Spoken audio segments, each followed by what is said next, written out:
ఏపీలో ఇవాళ input subsidy నిధులు జమ చేస్తోంది ప్రభుత్వం. బటన్ నొక్కి రైతుల ఖాతాల్లో నిధులు జమ చేస్తారు జగన్. మొత్తం రాష్ట్రంలోని 11 లక్షలకు పైగా మంది రైతుల ఖాతాల్లో ఈ నిధులు జమ చేస్తారు. 2023 ఖరీఫ్ ఏర్పడిన కరువుతో పాటు తుఫాన్తో నష్టపోయిన అన్నదాతలకు ప్రభుత్వం సాయం చేస్తోంది.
ఏపీలో ఇవాళ ఇన్పుట్ సబ్సిడీ నిధులు జమ చేస్తోంది ప్రభుత్వం. బటన్ నొక్కి రైతుల ఖాతాల్లో నిధులు జమ చేస్తారు CM Jagan.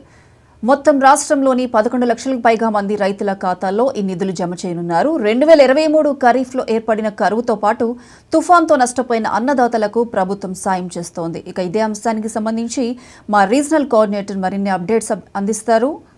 Anil. Thank you Priyanka. రాష్ట్రంలో మిచాంగ్ తుఫాన్తో పంటలు కోల్పోయిన రైతులకు ఈ రోజు ఇన్పుట్ సబ్సిడీ కింద రాష్ట్ర ప్రభుత్వం అందించబోతుంది. తాడేపల్లి క్యాంపు కార్యాలయంలో ఏపీ సీఎం జగన్మోహన్ రెడ్డి ఆయన 3 గంటల సమయంలో బటన్ నొక్కి లబ్ధిదారుల ఖాతాలో నగదు జమ చేయనున్నారు. 2023 ఖరీఫ్ లో ఏర్పడిన కరువుతో పాటు మిచాంగ్ తుఫాన్తో నష్టపోయిన రైతులకు సుమారు 11,59,000 మంది రైతులకు ఈ రోజు 1294,000 కోట్ల రూపాయలు అందించినట్లుగా తెలుస్తా ఉంది. పూర్తి స్థాయిలో ఈ ఇన్పుట్ సబ్సిడీ మాత్రం రైతుల ఖాతాలో ఈ రోజు జమ అవుతాయని కూడా మనకి తెలుస్తున్న సమాచారం.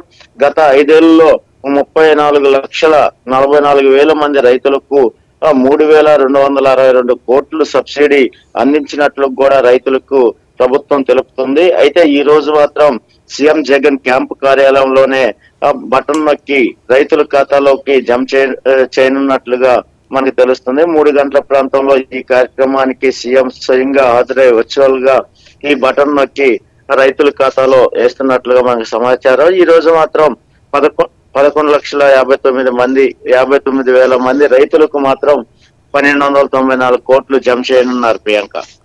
Right Anil, thank you.